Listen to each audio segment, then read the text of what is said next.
સ્વામિનારાયણ ભગવાનની જય. અક્ષર પુરુષોત્તમ મહારાજની જય. ગુણાતીતાન સ્વામી મહારાજની જય.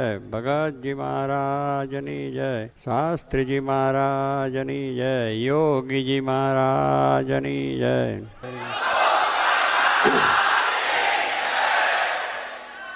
આજે ગુરુ પૂર્ણિમાનો દિવસ એટલે આપણા ભારતીયો માટે અને તમામ દુનિયાને માટે ઉત્તમ દિવસ છે. કારણ કે ગુરુના આશીર્વાદ મેળવીને આપણે આપણા જીવન જીવવાનું છે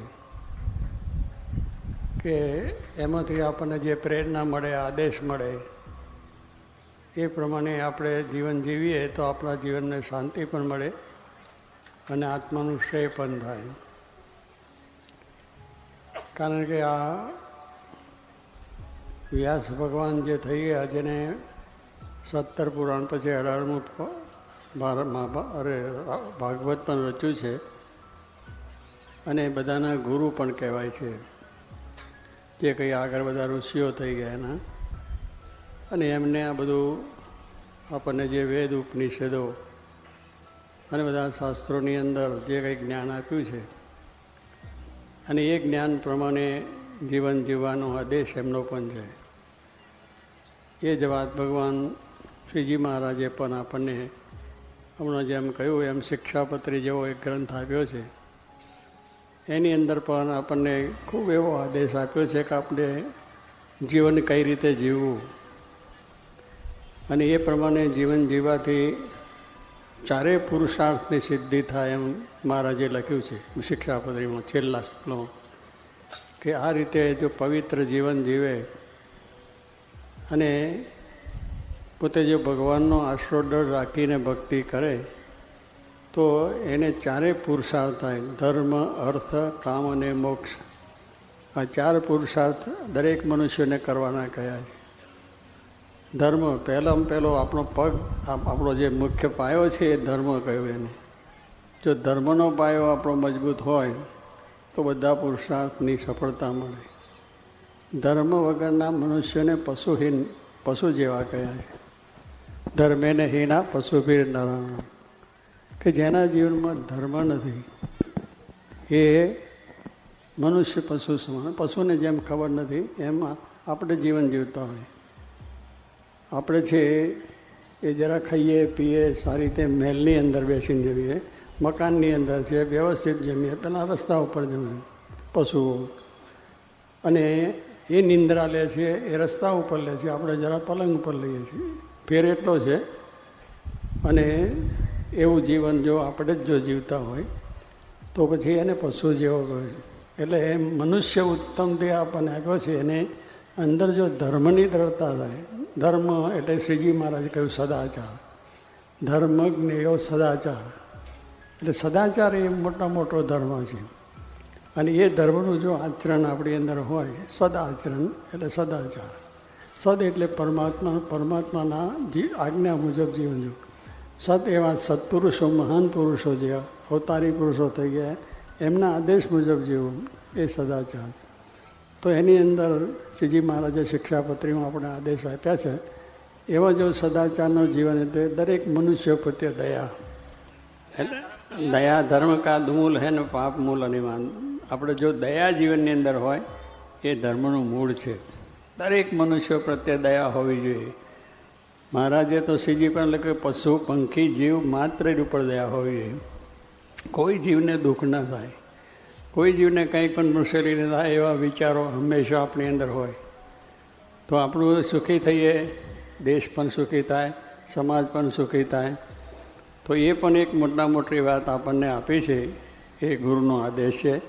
અને એ ધર્મ સદાચારનું આપણે આપણા જીવનમાં કોઈ વ્યસન નહીં, દૂષણ નહીં, કોઈ પાપ નહીં, કોઈનું દુઃખ, કોઈને ત્રાસ નહીં આપવો નહીં, કંઈ નહીં, સૌનું સારું થાય.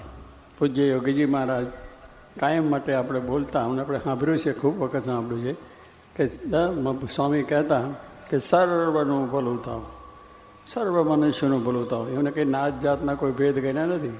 જેમ શ્રીજી મહારાજે નાત જાતના ભેદ ગણ્યા નથી. દરેકનું હિત થાય. શિક્ષાપત્રી લખી છે, એમાં લખ્યું એમને સર્વજીવ હિતાવહ. પહેલું જ એમને શિક્ષાપત્રીમાં પહેલું જ લખ્યું કે સર્વ જીવ હિતાવો, દરેક જીવનું હિત થાવ. એમાં પછી કંઈ નાત જાત દેશ વેદ એ કશું જ નહીં. મનુષ્ય માત્ર, પશુ માત્ર, જીવ પ્રાણી માત્રનું નહીં. હું હિત કરવા માટે આવ્યો છું અને એને માટે આ શિક્ષાપત્રી લખું છું. એમ જોગી મહારાજ પણ કહેતા ભગવાન સર્વનું ભલું કરો. બસ એમની પાસે એક જ હતું કે ભગવાન સર્વનું ભલું કરે, અને એ રીતે એમના જીવનમાં જીવ્યા હતા. એ પ્રેરણા આપણને આપી છે. તો એ જ ધર્મજી આપણો જીવનની અંદર છે, અને એ સદાચાર જો આપણે રાખીશું તો ખૂબ મોટું કામ આપણા માટે થાય છે. એટલે પહેલું જીવનની અંદર ધર્મ પુરુષાર્થ એ મુખ્ય વસ્તુ છે. એ પાયો છે. જો બિલ્ડિંગ મોટું કરીએ 50 માળનું 100 માળનું અને 100 માળનું, તો એની અંદર પાયો બહુ મજબૂત કરવો જોઈએ. અને એ પાયો જો મજબૂત હોય તો પછી ગમે એટલા અત્યારે તો બોલો છે પૃથ્વીનો આપણે આવે છે ને ભૂકંપ, એમાં ભૂકંપને એ થાય એવા પણ મકાનો થાય છે. કેવી રીતે બંધાય છે કે જેથી કરીને પાયો નાખ્યો હોય તો ભૂકંપ ગમે એટલું આવે તો પડે નહીં. તો એ પાયો જો મજબૂત હોય તો આપણું જીવન સારું બને. એટલે આપણા જીવનમાં ઝંઝાવટ આવે, જેમ ભૂકંપ આવે છે, હવા આવે છે, બીજું ઘણી ઘણી આવે, પણ એવાની અંદર જો આપણે ટકી રહેવું હોય તો આપણો ધર્મ, અને એ જો આપણે બરાબર હોય તો ઘણે તો દુઃખ આવે, ગમે મુશ્કેલી આવે, ગમે ત્યાં પ્રશ્નો આવે, તો એ ભગવાનને યાદ કરીએ અને ભગવાને આપણે આપેલો ધર્મને પ્રમાણે આચરણ હોય તો સરળ. એટલે ધર્મ છે એ મુખ્ય વસ્તુ છે. અર્થ, એટલે અર્થ એટલે પૈસો. પૈસો જે આપણે કમાવો છે એ ના નથી. શાસ્ત્રોમાં કહ્યું છે તમે કમાવો, દેશ પરદેશ જાઓ, ગમે ત્યાંથી પણ પૈસા કમાવો, પણ પૈસા નીતિને પ્રમાણિકથી કમાવો, ખોટી રીતે નહીં, કોઈને દુઃખ આપીને નહીં, કોઈને ત્રાસ આપીને નહીં, કોઈને હેરાન પરેશાન કંઈ નહીં, જૂઠું કરીને નહીં.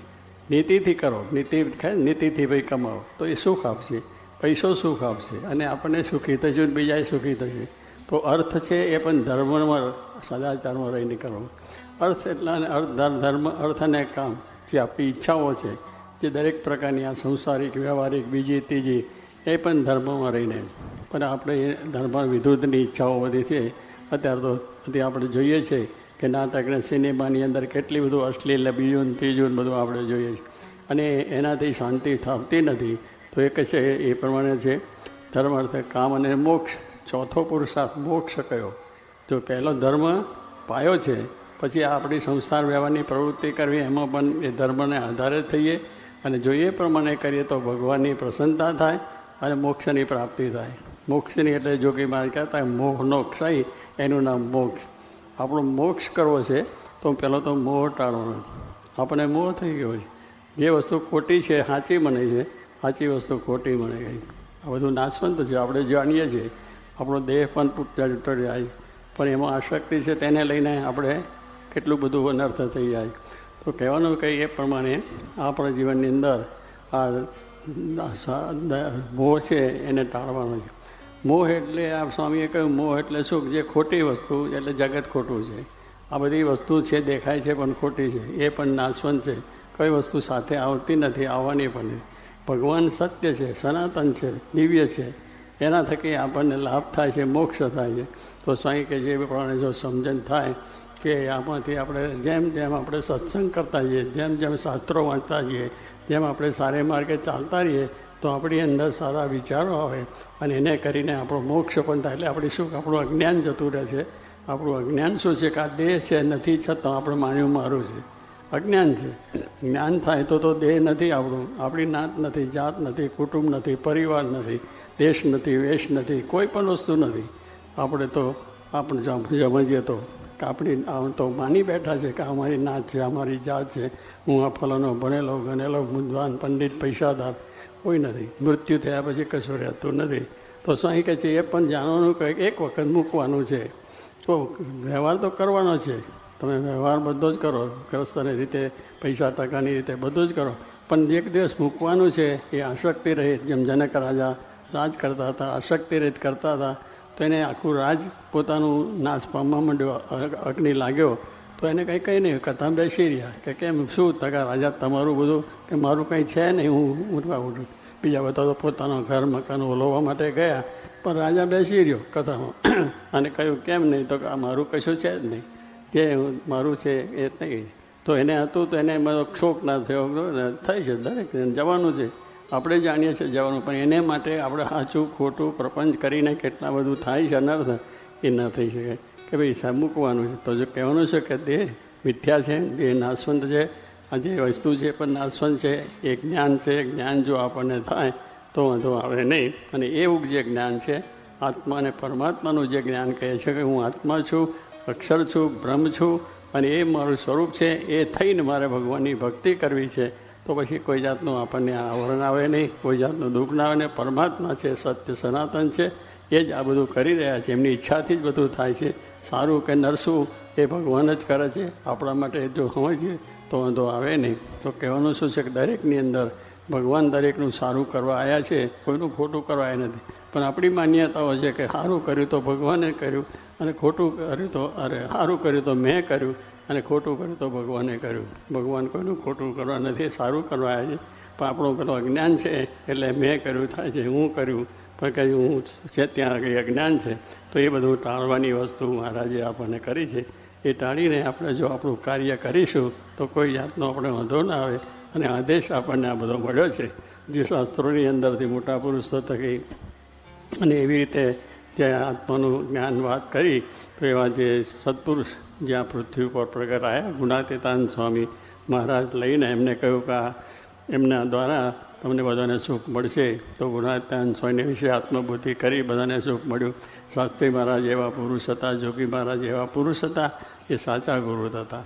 એમને કોઈ દંભ નહોતો, આળસ નહોતું, એમને કોઈ મોહ નથી, મમતા નથી, મારું નહોતું, તારું નહોતું, કંઈ નથી. છળ નહીં, કપટ નહીં, પ્રપંચ નહીં, સૌ સારું. કોઈ એમને સામે અપમાન કરે તો એનું સારું, કોઈ એના માટે ખરાબ બોલે તો એ સારું, કોઈ હેરાન કરે તો એ સારું, કોઈ ગમે તે બોલે તો એ હતું, એમને માટે ગમે તે કરે તો. કારણ કે એમને એક જ હતું કે ભગવાન છે, બધું કરતા છે. તો ભગવાનને વિશે એવો ભાવ રાખીએ તો એમને આવી બધી મુશ્કેલીઓની અંદર પણ શાસ્ત્રી મહારાજ આપણા મંદિરો બધો કર્યું છે. જોગી મહારાજ ઘણી મુશ્કેલીઓ, દરેક કામમાં સારા કામમાં મુશ્કેલીઓ હોય જ છે.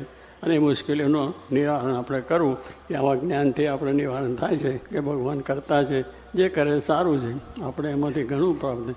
તો એ સવા પુરુષોએ એમને સહન કરીને આપણને જે આ જ્ઞાન આપ્યું છે કે આત્મારૂપ થઈને પરમાત્માની ભક્તિ કરવી.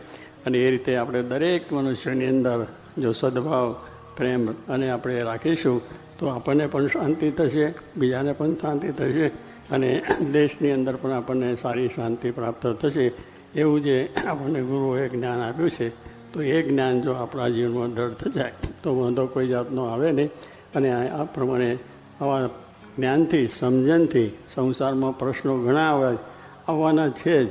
બધા ભગવાન રામને આવ્યા, કૃષ્ણને આવ્યા. ભગવાન રામને વનવાસ જવું પડ્યું, કૃષ્ણને જેલમાં જન્મ થયો, ભગવાનને જેલમાં જન્મ થયો.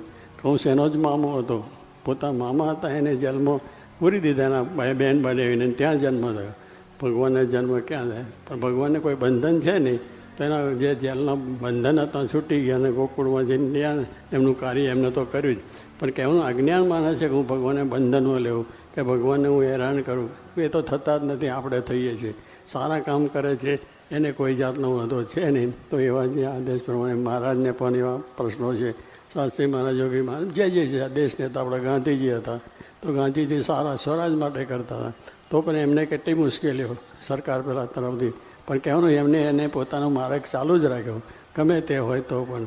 એમ જે એવા માણસો છે એને બીજા કંઈ નથી, પોતાનું કાર્ય કરે જાય છે. અને આ કાર્ય સત્યનું કાર્ય છે તો વધે છે. એમાં અક્ષર પુરુષોત્તમનું જ્ઞાન સાચું હતું તો શાસ્ત્રી મહારાજ પ્રવર્તાય છે. તો આજે દેશ પરદેશની અંદર આવો બધો આપણો સત્સંગનો ફેલાવો પણ થયો છે, શું તો થયો છે. તો એ પ્રમાણે સાચા સંત મિલે કમી કાઉ રહી, સાચી શીખવે રામ કી રીત પૂજી. કે સાચા સંત મિલે તો એ ભગવાનની રીત છે, ભગવાનના જે આદેશ છે, ભગવાનના જે નિયમો છે, અને જે આપણા પ્રમાણે સામાજિક છે, કાર્યો છે, રાજકીય કાર્યો છે, કે પછી ધર્મના જે કોઈ પણ કાર્યો, એની અંદર એવા સાચા સંતો મળે તો આપણું કાર્ય થાય છે. અને એવા સાચા સંતની વાત માટે નિષ્કુળાનંદ સ્વામીએ પણ લખ્યું છે કે શ્રોત્રિય બ્રહ્મનિષ્ઠ, એવું શાસ્ત્રોમાં તો લખ્યું કે સત્પુરુષ કેવા હોય કે શ્રોત્રિય, દરેક શાસ્ત્રોનું જ્ઞાન છે, આત્મા પરમાત્માનું જ્ઞાન છે, બ્રહ્મનિષ્ઠ છે કે બ્રહ્મ પોતે અખંડ બ્રાહ્મી સ્થિતિમાં રહે. એને કંઈ ગમે તે થાય તો એને મનમાં દુઃખ કોઈનું નથી. તો બ્રહ્મનિષ્ઠે શ્રોત્રિય બ્રહ્મનિષ્ઠે કહ્યું. અને એવા જ જે સ્વતંત્ર તે થાય છે ત્યારે એવું કહે છે, બ્રહ્મભૂત પ્રસન્ન આત્મા ન શોચતી ન કાંક્ષતી સમસ્ત સર્વભૂતેષુ મદભક્તિ લપ્તે પરમ. કે જેને આ પ્રમાણે બ્રહ્મનિષ્ઠ છે અને આ પ્રમાણે શ્રોત્રિય બ્રહ્મનિષ્ઠ છે, આવા પુરુષો છે, એને કોઈ ઈચ્છા નથી, એને કોઈ મમત્વ નથી.